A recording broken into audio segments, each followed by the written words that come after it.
All right, welcome to this Exam Prep Explainer. We're building your ultimate cheat sheet for mastering periodontal risk assessment, or PRA for short.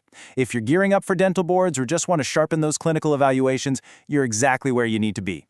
I know how totally overwhelming periodontal classifications can feel, but today we're stripping away all the noise. We are focusing purely on the testable, high-yield facts and the specific visual frameworks you need to categorize your patients with total confidence. So grab a pen, because this study session is designed to make this information really stick. So here's our game plan today. First, mastering risk assessment. Then, categorizing risk elements, followed by the hexagonal diagram framework. After that, we'll hit the 4 steps to PRA and wrap up with practice cases and review. Let's jump straight into Section 1, Mastering Risk Assessment, Setting the Foundation. Okay, you'll definitely want to jot this definition down. The whole point, the ultimate clinical goal of PRA, is to maintain those stable clinical attachment levels we get after initial therapy. How? By tailoring the patient's support. It's really all about estimating how susceptible your patient is to disease progression.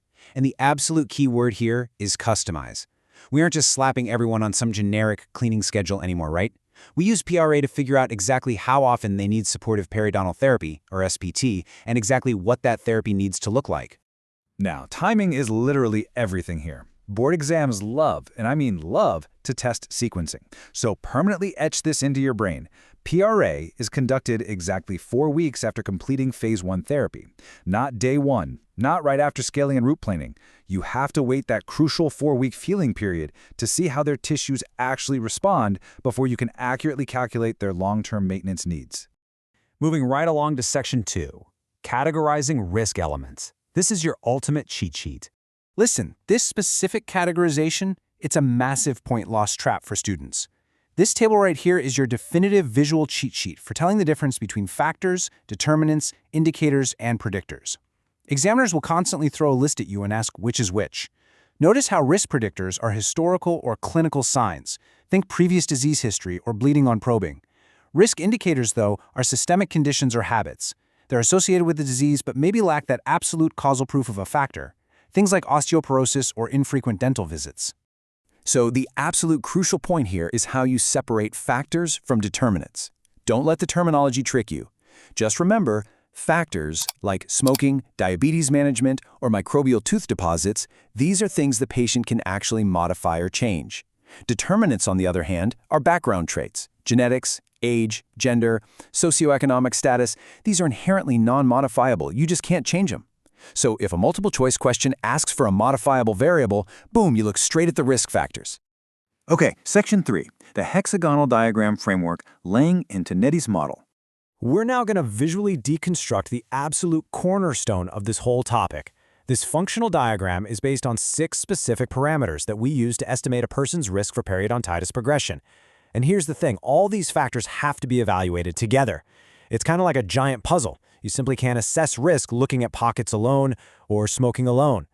Lang and Tonetti brilliantly figured out how to synthesize these separate data points into one really clear visual picture. Take a good look at these 6 vectors stretching out from the center. At the very top, you've got bleeding on probing, or BOP. Moving clockwise, we evaluate the prevalence of residual pockets, specifically those greater than or equal to 5 millimeters. Next up is tooth loss. Down at the bottom is bone loss divided by the patient's age. Then you factor in systemic or genetic conditions, and finally, environmental factors, which is predominantly cigarette smoking. Basically, you plot your patient's score on each of these 6 axes, and then you just connect the dots. Now, to totally ace a visual exam question, you've got to know how to read the resulting polygon. Once you connect those 6 dots, look at the shape. If the shaded area is tightly packed inside that center circle, bam, that's low risk. If the shape stretches into that middle space between the center and the second bolded ring, you've got a moderate risk patient. But if any part of that shape bursts outside the periphery of that second bolded ring, no way around it, you're immediately looking at a high-risk profile. And this is where it all clicks. It brilliantly shows how raw data actually connects to clinical signs. Vectors like BOP, which you see over on the left with active bleeding from the sulcus, and radiographic bone loss on the right, literally translate directly into the shape of your patient's risk polygon. When you're in the chair looking at these clinical realities, you should be mentally plotting them right onto that hexagon to anticipate your treatment plan. Let's dive into Section 4, 4 Steps to PRA, Clinical Sequencing. Look, theory is great and all, but boards test your real-world clinical workflow. You need to memorize this 4-step procedure. Step 1. Start with a super thorough patient history to capture those systemic and environmental determinants. Step 2. Do your Phase 1 full mouth scaling. Step 3. Remember our golden rule. Wait exactly 4 weeks for that recall visit to do your full mouth perio charting. That's what gives you your accurate BOP and pocket depths. And finally, Step 4. Grab a bite wing radiograph on the deepest side to accurately assess that bone loss over age vector. Nail these 4 steps and your diagram is going to be perfectly accurate. All right, home stretch. Section 5, Practice Cases and Review, Mock Exam. It's time to put all this theory to the test and actually lock in those exam points. Feel free to pause the explainer right now if you need a second and try to deduce the risk level and recall period for Case 1. Okay, so we've got a 30-year-old non-smoker. That's good, right? But their bleeding on probing is an alarming 47%. They've got 10 separate sites with pockets 5 millimeters or deeper, they've already lost 4 teeth, and bone loss is at 10%. All right, do you have your answer? Let's map it out. As we visualize this data on the hexagonal diagram, just look at how severely the polygon stretches way outside that bold second ring. See that massive spike pulling straight up toward BOP and outward toward pocket depth? It completely breaks out of the moderate zone. So if you guessed high risk with a super strict 3-month recall interval, you absolutely nailed it. Even without systemic factors or smoking, the sheer volume of infection and residual pocketing pushes this patient straight into the highest risk category. They need aggressive, frequent supportive therapy every 3 months. No question. All right, let's try question 2. Let's analyze this 40-year-old occasional smoker. Now, their BOP is much lower, sitting at 19%. And crucially, there are 0 sites with deep pockets. 0. They're missing 4 teeth, and bone loss is at 25%. So what's their risk level? Take a second and think about where these specific data points are going to fall on our hexagon.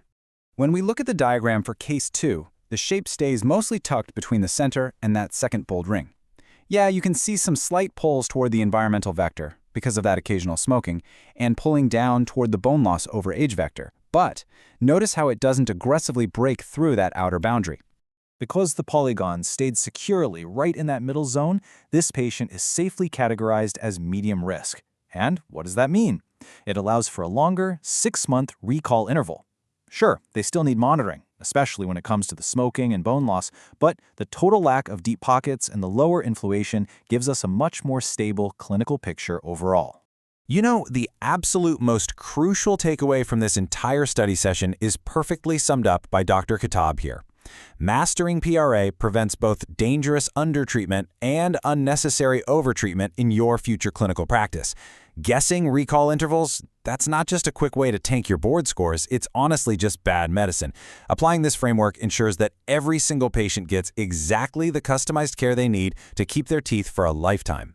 So knowing that customized risk-based care is the undisputed gold standard over those old-school fixed regimens, how are you going to apply this cheat sheet to confidently categorize your next patient? Really think about that as you review your notes today. You've now got the visual tools, the exact vocabulary, and the step-by-step sequencing to completely ace this topic. Keep practicing with that hexagonal diagram, and you are going to absolutely dominate this material. Good luck studying.